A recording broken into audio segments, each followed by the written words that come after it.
तर सगळ्यात मोठा विषय ही बकासूरचा नक्की काय करार झालेला आहे अजून आहे काय मुंबईच्या कराराबद्दल काय बोलायचे? करार म्हणजे आमचा एक 2023 का 22ला पहिल्यांदा करार झाला होता सचिन शेठ सोबत.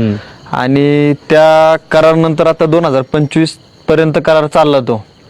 आणि 2026 1 तारखेला आपला करार संपला होता.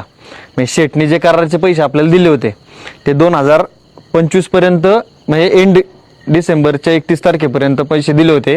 तिथून पुढचे शेठ पैसे टप्प्याने देणार होते आपल्याला.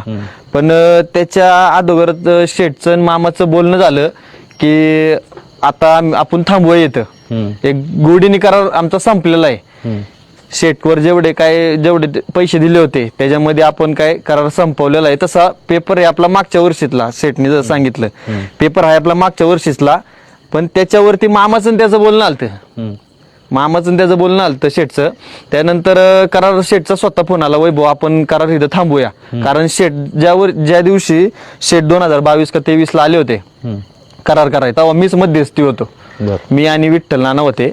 त्यानंतर तिथून पुढचे करार ते मामाचे शेठचे स्वतःचेच होत गेले. आम्हाला त्यात काही इन्व्हॉल्व केलेलं नव्हतं. फक्त शेठ मला सांगायचे, वैभव एवढ्या एवढ्या पैशाला करार झालेला आहे, एवढ्या एवढ्या दिवस आपला बैल नावाने पळल.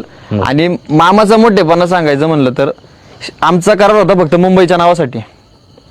पण आपण शेठचे एवढे घरातले संबंध चांगले झाले, आपण शेठचं नाव गाठाव पण लावायला चालू केलं.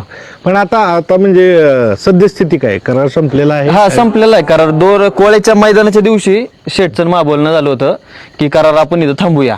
गोडीनी शेठच्या आमच्या घरातले संबंध आहेत. मामाचे शेठचं एकदम क्लोज नातं आहे. आणि सगळ्या नाही का सगळ्या गोष्टी पार पडूनच आपण कुणाचे आमचे पैसे त्यांच्यावर निघत, त्यांचे पैसे आमच्यावर निघत, त्या हिशोबाने सगळा करार आपण तिथंच थांबवलेला आहे. करार संपला तरी नाते संबंध नातं असणारच. आणि करार आमचा किती तारखेला 1 तारखेला संपला तरी बी आम्ही राजा 77 केसरीला शेठच्या तिथे जाऊन राहिलो होतो. त्यामुळे नातं ते काय वेगळंच आहे शेठचं ना आपलं.